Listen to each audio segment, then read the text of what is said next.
أعوذ بالله من الشيطان الرجيم. بسم الله الرحمن الرحيم. السلام علیکم ورحمۃ اللہ وبرکاتہ۔ وعلیکم السلام ورحمۃ اللہ وبرکاتہ۔ سورۃ الزخرف آیت نمبر 1 سے 8۔ ان الحمد للہ والصلاۃ والسلام علی رسول اللہ اما بعد۔ اعوذ باللہ السمیع العلیم من الشیطان الرجیم من ہمزہ ونفخہ ونفثہ۔ بسم اللہ الرحمن الرحیم۔ حامیم والکتاب المبین۔ انا جعلناه قرآنا عربیا لعلکم تعقلون۔ وإنه في الكتاب لدينا لعلي حكيم۔ أفنضرب عنكم الذكر صفحا أن كنتم قوما مسرفين۔ وكم أرسلنا من نبي في الأولين وما يأتيهم من نبي إلا كانوا به يستهزئون۔ فأهلكنا أشد منهم بطشا ومضى مثل الأولين۔ سورت کا نام ہے سورہ زخرف۔ اگر عربی انداز سے اس کا نام بولیں گے تو وہ کچھ یوں بولا جائے گا سورۃ الزخرف، کیونکہ زخرف کے ساتھ لگائیں گے الف لام، اور سورت کی تا کو الف لام سے ملائیں گے سورۃ الزخرف۔ اور اگر اردو اسٹائل میں پڑھنا ہو تو یوں پڑھیں گے سورہ زخرف، سورہ زخرف۔ زخرف کا معنی ہوتا ہے زیب و زینت یا سونا، گولڈ، سونے کے زیورات یا سونا۔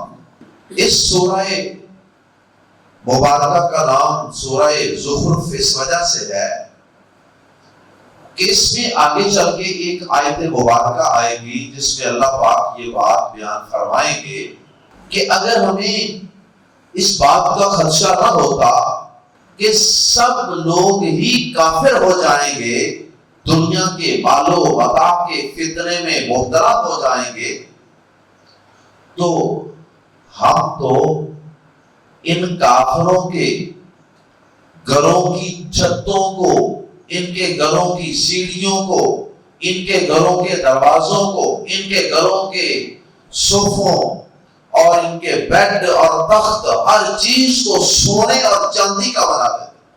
تو وہاں لفظ کیا استعمال ہوا؟ زخرف، فضہ چاندی، اور سونے کے لیے، گولڈ کے لیے زخرف۔ تو چونکہ ہمیں اس بات کا خدشہ تھا کہ کہیں ایمان والے بھی جب یہ دیکھیں کہ کافروں کو کفر کی وجہ سے اتنا کچھ مل رہا ہے تو کہیں وہ بھی ایمان چھوڑ کر کافروں کے پیچھے کفر کو نہ اختیار کر، ورنہ اللہ پاک فرماتے ہیں کہ ہمارے نزدیک اس دنیا کے بال و متاع کی کوئی قدر و منزلت ہے ہی نہیں. اللہ اکبر. بہرحال اس آیت مبارکہ کی تفصیل ہم مزید انشاءاللہ وہاں پہ پڑھیں گے. تو یہ سورہ مبارکہ سورہ زخرف، یہ 25ویں پارے کی سورہ مبارکہ، یہ مکی صورت ہے. اور مکی صورتوں کے اندر کیا مضامین بیان ہوتے ہیں وہ آپ اب تک بڑی تفصیل سے جان چکے ہوں گے، کیونکہ یہ بات بہت دفعہ ریپیٹ ہو چکی ہے. مکی صورتوں میں قرآن مجید کی صداقت و حقانیت کے تذکرے، مکی صورتوں میں پیارے نبی صلی اللہ علیہ وسلم کی نبوت و رسالت کے پختہ دلائل اور کافروں کی طرف سے کیے جانے والے اعتراضات کے مدلل اور مسکت جوابات، اور پھر مکی صورتوں میں اللہ رب العزت قیامت کے اور آخرت کے قائم ہونے کے دلائل بیان کرتے ہیں. پھر مشرکین کے شرک کا تذکرہ، اور پھر ان کے کفریہ اور شرکیہ عقائد کی دلائل کے ساتھ، کبھی عقلی کبھی نقلی دلائل کے ساتھ زبردست تردید ہوتی ہے. اور پھر دیگر مکی صورتوں کی طرح اس سورہ مبارکہ میں بھی تقلید آبا کی زبردست تردید، کیونکہ یہ کفار و مشرکین یہ اپنے کفر اور شرک کے لیے کوئی دلیل نہیں رکھتے. ان کے پاس سب سے بڑی دلیل یہ ہے کہ یہ کام ہمارے باپ دادا پردادا کرتے رہے، نسلوں سے ہوتا آ رہا. اسی طرح اللہ تعالیٰ کو صاحب اولاد قرار دینا، اور بالخصوص اس سورہ مبارکہ میں کفار و مشرکین کی طرف سے فرشتوں کو اللہ کی بیٹیاں قرار دینا، اور پھر اس کی اللہ پاک نے زبردست دلائل کے ساتھ تردید فرمائی. اس کے بعد آتے ہیں اس سورہ مبارکہ کی آیات کی طرف. اس سورہ مبارکہ میں 89 ورسز ہیں، یعنی ایک کم 90 آیات 99، اور اس سورہ مبارکہ میں 7 رکوع، اور اس سورہ مبارکہ کا شمار بھی قرآن مجید کی ان چند صورتوں میں ہوتا ہے جن کا آغاز حروف مقطعات سے ہوتا ہے. اور حروف مقطعات کے متعلق ہم سورہ بقرہ سے پڑھتے آ رہے ہیں. یہ حروف مقطعات، ان میں سے ایک ایک حرف کے پڑھنے پر 10 نیکیاں اللہ پاک عطا کرتے ہیں. ایک لفظ نہیں کہنا، ایک حرف. نبی صلی اللہ علیہ وسلم نے سورہ بقرہ کے متعلق فرمایا، میں نہیں کہتا کہ الف لام میم ایک حرف ہے، بلکہ آپ نے فرمایا الف حرف، الف یہ ایک حرف، اور اسی طرح فرمایا لام حرف میم حرف. الف ایک حرف، لام ایک حرف، میم ایک حرف، اور ان میں سے ہر حرف کو پڑھنے پر 10 تو صرف 3 حروف مقطعات الف لام میم، ان کو پڑھنے پر کل ہو گئی 30 نیکی. پیارے نبی صلی اللہ علیہ وسلم نے ان حروف مقطعات کے متعلق صرف اتنی سی بات ہمیں بتائی ہے. اس سے زیادہ ان کے متعلق قرآن و حدیث میں کوئی وضاحت یا تشریح نہیں ملتی.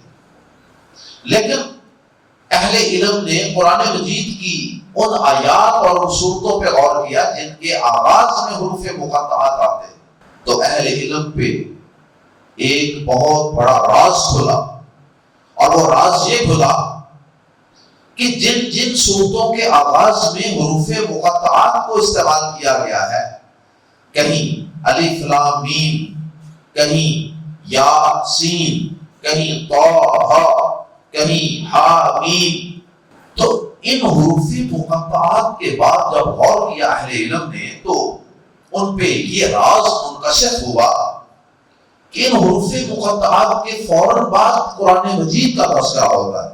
جس طرح کہ یہاں بھی ایسے ہی ہے، سورۃ البقرہ میں بھی ایسے ہی تھا، الف لام میم ذالک الکتاب لا ریب فیہ.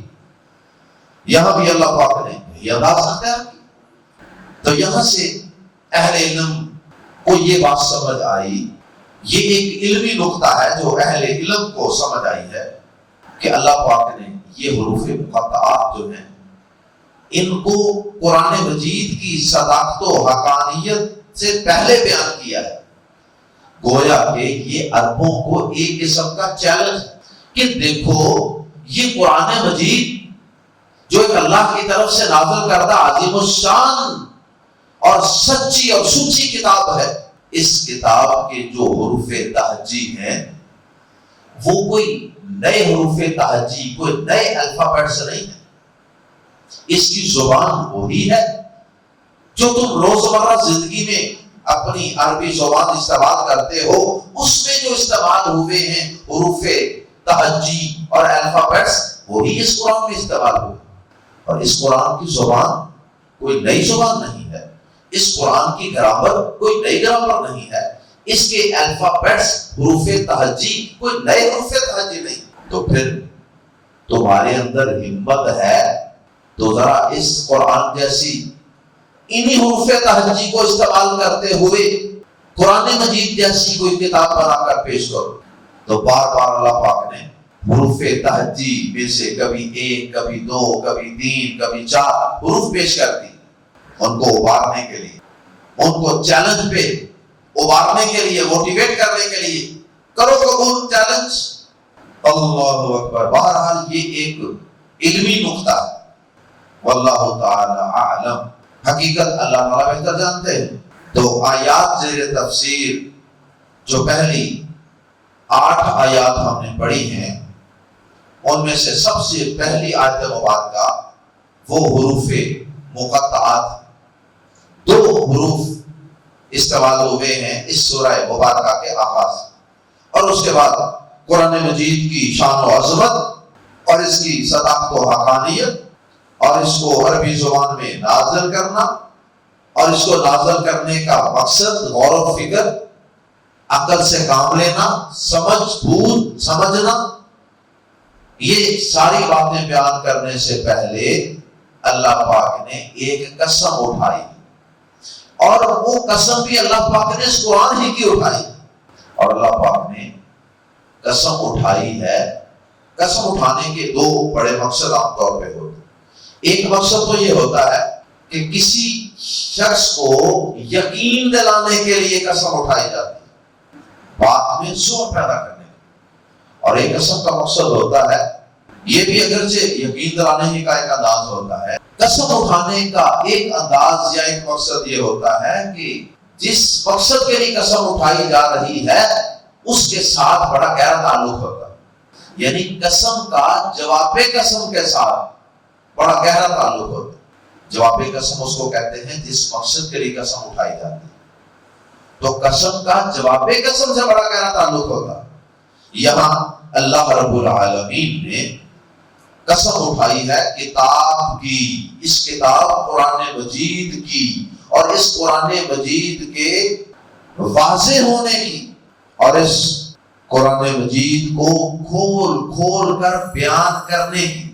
اللہ پاک فرماتے ہیں، پہلی آیت میں فرمایا حامیم، اس کا ترجمہ تو ہم حامیم ہی کریں گے، والکتاب المبین، اس قول کا ترجمہ اور نہیں کرنا، والکتاب المبین، کتاب کے شروع میں الف لام ہے، اسے لام عہد کہتے ہیں، اس الف لام کا مطلب ہے کہ اس کتاب جس کی بات ہو رہی ہے، الکتابی، اس کتاب، المبین، کھول کر بیان کرنے والی، الکتاب المبین، کھول کر بیان کرنے والی کتاب، اور شروع میں لگے واو، والکتاب المبین، اس کھول کھول کر بیان کرنے والی کتاب کی قسم۔ یہ واو قسمیہ ہے، یہی وجہ ہے کہ اس واو کی وجہ سے کتاب کے نیچے بھی اور مبین کے نیچے بھی زیر آ گئی۔ وہ ایسا واو جس کی وجہ سے بعد والے لفظ کے نیچے زیر آ جائے، وہ واو قسمیہ ہوتا ہے، جیسے والفجر والعصر والشمس، تو والکتاب المبین، اس کھول کھول کر بیان کرنے والی کتاب کی قسم۔ اب قسم اللہ پاک نے کھائی ہے کتاب قرآن کی. پہلے نمبر پہ تو یہ بات سمجھ لیں کہ اللہ پاک خالق ہے، وہ جس چیز کی چاہے قسم اٹھا سکتا ہے، لیکن مخلوق کو یہ حکم ہے کہ وہ قسم صرف اور صرف خالق کی اٹھائیں گے، مخلوق کی قسم نہیں اٹھائیں گے. اللہ پاک تو سورج کی قسم بھی کھا لیتا ہے، چاند کی بھی کھا لیتا ہے، کیونکہ وہ مخلوق ہیں. تو اللہ کا قسم کھانا تو جائز ہے، ہمارے لیے جائز نہیں. لیکن یہاں جو اللہ پاک نے قرآن کی قسم اٹھائی، کتاب کی قسم اٹھائی ہے، تو کیا ہم بھی قرآن کی یا کتاب کی قسم اٹھا سکتے ہیں؟ جی ہاں، اٹھا سکتے ہیں. کیوں؟ اس لیے کہ قرآن مجید اللہ کا کلام ہے، اور اللہ کا کلام یہ مخلوق نہیں ہوتا، یہ اللہ پاک کی صفت ہے. یہ عقیدے کا مسئلہ ہے، اس کو یاد رکھنا. تو قرآن مجید کو اللہ نے پیدا نہیں کیا، یہ اللہ پاک کا کلام ہے، اور اللہ تعالیٰ کی کوئی بھی چیز پیدا نہیں ہوئی. تو قرآن مجید چونکہ مخلوق نہیں ہے بلکہ اللہ پاک کی صفت ہے، اس لیے ہم اس کی قسم اٹھا سکتے ہیں. ہم بھی کہہ سکتے ہیں کہ قرآن کی قسم. اور آپ کو یاد ہوگا کہ ایک امام صاحب نے اسی عقیدے اور اسی مسئلے پر اپنے دور کے، اپنے وقت کے بادشاہ سے بڑے کوڑے بھی کھائے تھے. امام احمد بن حنبل رحمت اللہ علیہ. وقت کا بادشاہ کہتا تھا کہ تم کہو قرآن مخلوق ہے، وہ کہتے تھے کہ تم مجھے کوڑے مار مار کے میرے جسم سے میری جان بھی نکال دو، میں یہ بات نہیں کہوں گا، اس لیے کہ تمہارے پاس اس کی کوئی دلیل نہیں. تم اس کی کوئی قرآن یا حدیث سے دلیل لے آؤ کہ یہ مخلوق ہے تو میں اس کو مخلوق مان لوں گا. اللہ اکبر. یہ تو ضمن بات آ گئی. اللہ پاک نے اس کھول کھول کر بیان کرنے والی کتاب قرآن مجید کی قسم اٹھائی ہے. اور قسم اللہ پاک نے کیوں اٹھائی ہے؟ اس چیز کو بطور گواہ پیش کرنے کے. قسم اور جواب قسم کا یہاں تعلق یہ ہے کہ اللہ پاک نے جس چیز کی قسم اٹھائی ہے اس کو بطور دلیل کے پیش کیا. اکثر قسم اس لیے بھی کھائی جاتی ہے کہ جس چیز کی قسم اٹھائی جا رہی ہے اس کو بطور گواہی اور دلیل کے پیش کیا جا رہا ہوتا ہے. اب یہاں اللہ پاک اس کھول کھول کر بیان کرنے والی کتاب قرآن مجید کی فصاحت و بلاغت، اس کا ہر چیز کو بڑا واضح اور بڑا صاف شفاف انداز سے، عام فہم انداز سے کھول کھول کر بیان کرنا، یہ اس بات کی بہت بڑی دلیل ہے کہ یہ کسی مخلوق کا، یہ کسی انسان کا کلام ہو نہیں سکتا. یہ یقیناً خالق اور مالک کا اور اللہ کا الحاکمین ہی کا کلام. اتنی فصیح اور اتنا عام فہم اور سمجھ میں آنے والا کلام کسی بندے کا ہو نہیں سکتا، اور اتنا پر تاثیر اور اتنا دل میں اتر جانے والا کلام یہ اللہ احکم الحاکمین خالق کا کلام ہو سکتا ہے. اس لیے اللہ پاک نے اس کھول کھول کر بیان کرنے والی کتاب کو بطور گواہی کے پیش کیا، اس کی قسم کھا کر. والکتاب المبین، اس کتاب کی قسم جو کھول کر بیان کرنے والی ہے.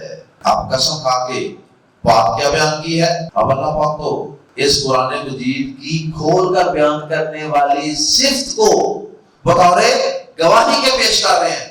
اور ہمارے کچھ مسلمان وہ ابھی تک اس بات پہ اڑے ہوئے ہیں کہ قرآن مجید کو سمجھنا یہ عام بندے کے بس کی بات ہی نہیں. قرآن مجید بار بار کہتا ہے کہ یہ الکتاب المبین ہے، یہ ہر چیز کو کھول کھول کے بیان کرتا ہے، یہ بڑی کلیئر بک ہے. اور کہیں قرآن مجید یہ کہتا ہے کہ ہم نے اس قرآن کو نصیحت کے لیے آسان کر دیا ہے، کوئی نصیحت حاصل کرنے والا. اور ہم ابھی تک اس بات پہ اڑے ہوئے ہیں کہ جناب 14 علوم سیکھنے چاہیے. جناب اس قرآن کو سیکھنا یہ انتہائی خطرناک ہے، جو اس قرآن کو سیکھے گا گمراہ ہو جائے گا، نعوذ باللہ.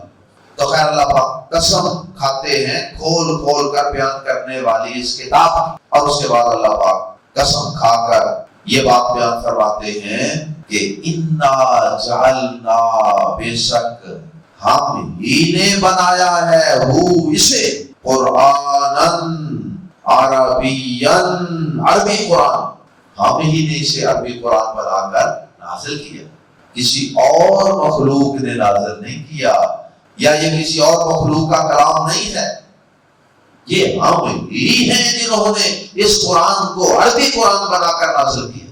اور عربی قرآن بنا کر نازل کیوں کیا؟ اس کی حکمت سورہ یوسف کی آیت نمبر 2 میں ہم پڑھ چکے ہیں، کیونکہ قرآن مجید کا اولین مخاطب جن پر سب سے پہلے یہ قرآن اتر رہا تھا وہ لوگ عربی تھے، تو اس لیے اللہ پاک نے ان کی اپنی زبان میں اتارا تاکہ سب سے پہلے اس قرآن کو وہ سمجھے، اور پھر اس کے بعد غیر عربی لوگ یعنی اجمی لوگ پھر ان کی شاگردی اختیار کریں، صحابہ کرام کی، تابعین کی، تبع تابعین کی، اور پھر وہ ان سے قرآن سیکھیں، اور یہ سلسلہ آگے اجمیوں تک بھی پھیل جائے گا۔ اور ویسے بھی اللہ پاک نے عربی زبان کا انتخاب کیا کہ یہ بڑی فصاحت و بلاغت والی زبان، اس میں بڑی خوبیاں ہیں عربی زبان میں۔ انا جعلناہ قرآنا عربیا، بے شک ہم نے اس قرآن کو عربی قرآن بنایا، لعلکم، تاکہ تم تعقلون، سمجھو۔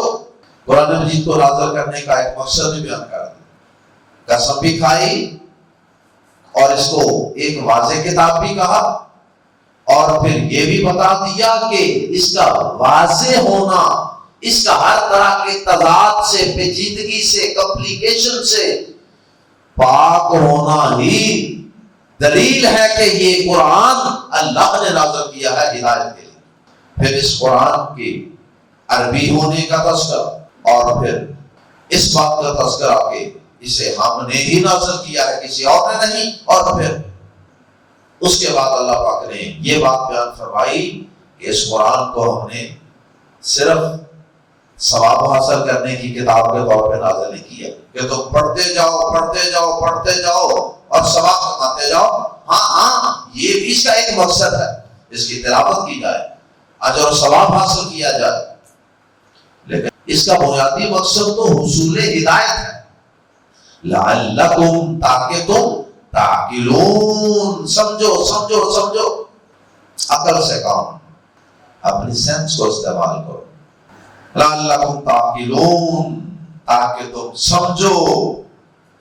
اور اگر کوئی شخص قرآن کو ساری زندگی پڑھتا رہتا ہے، ناظرہ پڑھتا ہے، تجوید پڑھتا ہے، حفظ کر لیتا ہے، تراویح پڑھتا ہے، تراویح پڑھاتا ہے، یاد کرتا ہے، لیکن سمجھ کے کوئی نہیں پڑھتا، تو گویا کہ وہ قرآن مجید کے نزول کا جو اصل اور بنیادی مقصد ہے نا وہ پورا ہی نہیں کر رہا، وہ بڑا ایک جزوی سا مقصد پورا کر رہا ہے، جزوی سا۔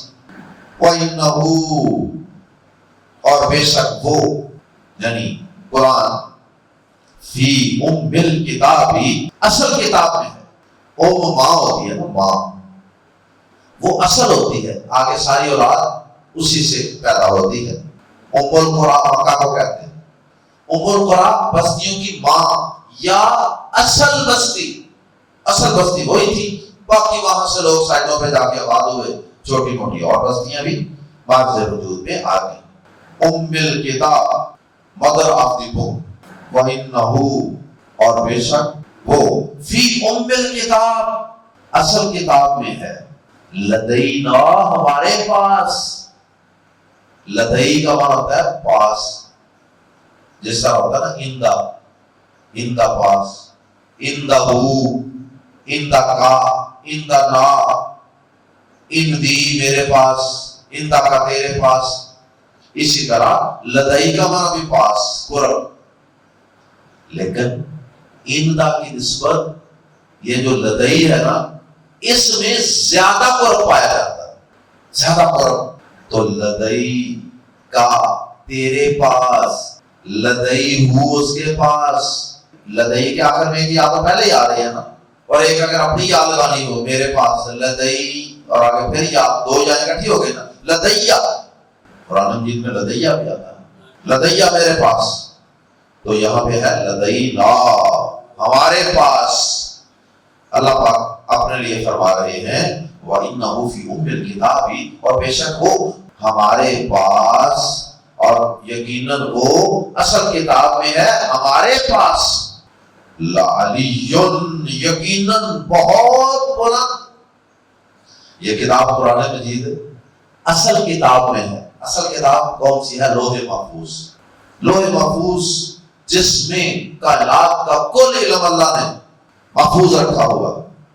یہ کتاب وہاں بھی موجود ہے، وہاں سے اللہ پاک نے تھوڑی تھوڑی کر کے نازل کی. لعلی، قرآن مجید کی شان و عظمت اور اس کا مقام و مرتبہ بیان کیا جا رہا ہے. فرمایا لعلی، یقیناً بہت بلند کتاب ہے. کتاب خود بھی بلند ہے، اور جو اس کو پڑھتا اور سمجھتا ہے، اس پہ عمل کرتا ہے، اللہ تعالیٰ اسے بھی بلند کر دیتا ہے. حکیم، کمال حکمت والی ہے. فل آف وزڈم، مبالغہ ہے. حکیم، کمال حکمت والی. اللہ اکبر. یعنی اس کے احکامات کے اندر اتنی حکمت بھری ہوئی ہے کہ آپ تصور نہیں کر سکتے. اس کے احکامات دانائی، حکمت، عقل مندی والے. اور حکیم کا ایک معنی محکم اور مضبوط بھی ہوتا ہے. یہ بڑی مضبوط اور محکم کتاب ہے. اس میں کوئی باطل کی اور اپنی ذاتی رائے کی امیزش نہیں کر سکتا کہ کوئی اس قرآن میں اپنی طرف سے کوئی کمی بیشی کر دے، جیسا پہلی کتابوں میں لوگوں نے اپنی طرف سے کان شان کر لی، تحریف کر لی، رد و بدل کر لی. اس میں ایسا ممکن نہیں. حکیم کا ایک معنی یہ بھی ہو سکتا ہے اگر یہ محکم سے لیا جائے. محکم کا معنی بڑی مضبوط. تو یہ قرآن مجید بڑی بلند و بالا، بڑی عظمتوں والی کتاب ہے، اور خالق کائنات کے بڑے قرب میں لوح محفوظ میں موجود، وہاں سے اتری ہے، اور بڑی کمال حکمت اور دانائی کی باتوں سے بھری پڑی. اب اگر کوئی حکمت اور دانائی والی باتیں سمیٹنا چاہتا ہے، حاصل کرنا چاہتا ہے، تو اس کتاب سے جڑے، اس کتاب کو سمجھے، اس کتاب پہ غور و فکر کرے. اس کے بعد اللہ پاک پیارے نبی صلی اللہ علیہ وسلم کو تسلی دیتے ہوئے کفار و مشرکین کو اور بالخصوص قریش کو ڈانٹ رہے. اور وہ ڈانٹ کس انداز کی ہے کہ اے کافرو، اگر تم اس اتنی عظمت والی، اتنی حکمت و دانائی سے بری ہوئی کتاب سے اعراض کرو گے اور اس کو پسے پشت پھینک دو گے، اس پہ غور نہیں کرو گے، اس کو سنو گے نہیں، اس پر ایمان نہیں لاؤ گے، تو کیا ہم تمہاری اس ناقدری کی وجہ سے، تمہارے اس منہ موڑ لینے کی وجہ سے، تمہارے اس اعراض کی وجہ سے، کیا ہم اپنے پیارے نبی صلی اللہ علیہ وسلم پر اس کتاب کو نازل کرنا روک دیں؟ تمہاری حماقت اور بیوقوفی اور تمہاری عدم توجہ اور تمہارے انحراف اور تمہارے اعراض کی وجہ سے ہم اس کتاب کو نازل کرنا روک نہیں سکتے. ساری انسانیت کو محروم نہیں کر سکتے اس اپنی رحمت سے. اور یہی وجہ ہے کہ باوجود اس کتاب سے کافروں کے اعراض کرنے کے بہت سی ایسی سعید روحیں تھیں کہ جو اس قرآن مجید پر ایمان لے آئیں، اور کتنے ہی ایسے ضدی اور ہٹ درم لوگ تھے جو اس قرآن کی مخالفت میں ڈٹے رہے ساری زندگی.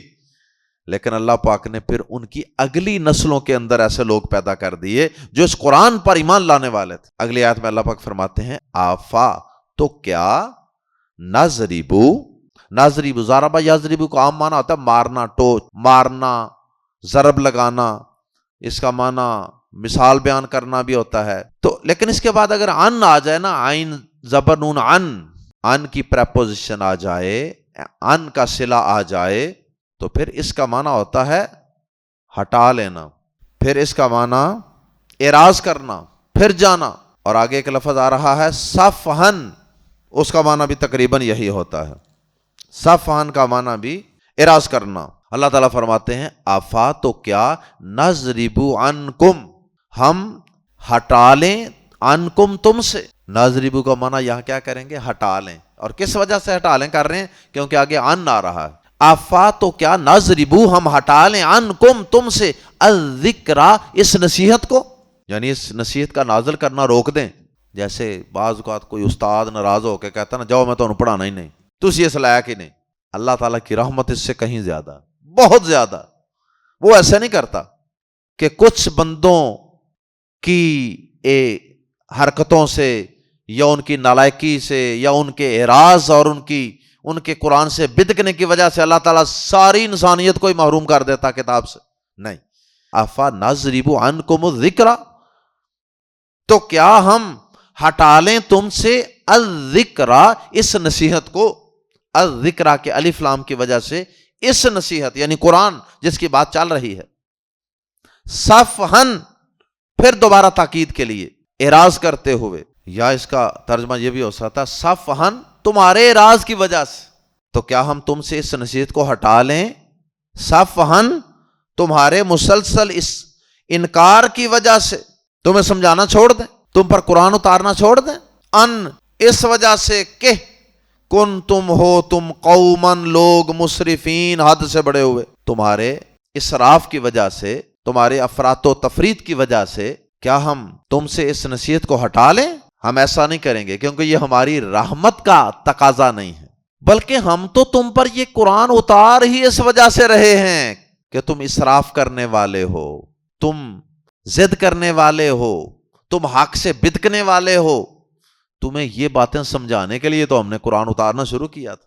یہ نبی صلی اللہ علیہ وسلم کو بھی تسلی تھی اور کافروں کو بھی تنبیہ. اور جو اللہ پاک نے بات کی واقعی نتیجہ بھی اس کے مطابق ہی نکلا کہ واقعی اللہ پاک نے اگر اس قرآن کو 23 سال تک جاری رکھا نازل کرنا، باوجود لوگوں کے اس کا انکار کرنے کے، کتنے لوگوں کو اس قرآن کا فائدہ ہوا. اس قرآن نے کتنے لوگوں کو ہدایت دے دی اور آج تک دے رہا ہے. وَكَمْ أَرْسَلْنَا، یہ بھی تسلی ہے نبی پاک صلی اللہ علیہ وسلم کو. وَكَمْ أَرْسَلْنَا، اور اسی طرح یہ کفار کو تنبیہ اور وعید بھی ہے. وَكَمْ أَرْسَلْنَا، اور کتنے ہی ہم نے بھیجے، من نبیٍ، نبیوں میں سے، اور کتنے ہی نبی ہم نے بھیجے فی الاولین، پہلے لوگوں میں.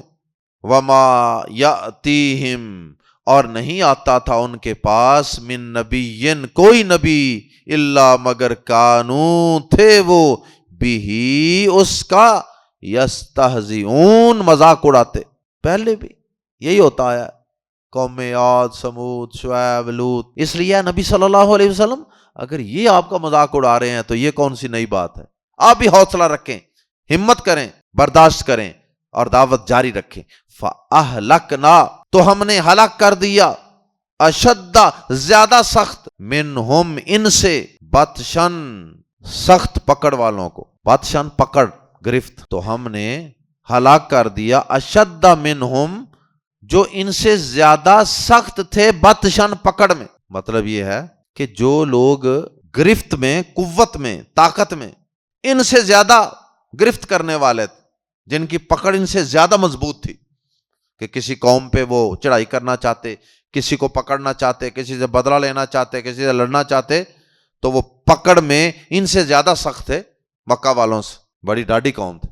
تو ہم نے تو انہیں ہلاک کر دیا تھا. تو پھر یہ کس کھیت کی مولی ہیں؟ وَمَضَىٰ، اور گزر چکی، مَثَلُ، مثال. مَثَلُ کا معنی حالت بھی ہوتا ہے، حال یا صفت. وَمَضَىٰ، اور گزر چکی ہے، مَثَلُ الْأَوَّلِينَ، پہلے لوگوں کی مثال یا پہلے لوگوں کا حال. Example of the farmer people, پہلے لوگوں کی مثال وہ گزر چکی، وہ سب کے سامنے، سب کو پتا ہے کہ پھر ہم نے ان کا کیا حال کیا تھا، ان کا کیا انجام ہوا تھا. اس لیے مکہ والو، اس لیے ہمارے نبی کی مخالفت کرنے والو، اس لیے ہمارے قرآن سے اعراض کرنے والو، ڈر جاؤ، بچ جاؤ، سدھر جاؤ اور اس پر ایمان لے آؤ. اس کو غور و فکر سے سنو، پڑھو، تاکہ یہ تمہارے دلوں میں اتر جائے اور پھر اس کے بعد اس پر ایمان لے آؤ، اس کو سمجھو، پڑھو، عمل کرو اور دنیا اور آخرت کی زندگی کو سنوار لو. اللہ تعالی ہم سب کو قرآن مجید کو سمجھنے، پڑھنے اور اس پہ غور و فکر کرنے اور اس سے پیار کرنے کی، اس سے محبت کرنے کی توفیق عطا فرمائے. سبحانک اللہم وبحمدک، اشہد ان لا الہ الا انت، استغفرک واتوب الیک.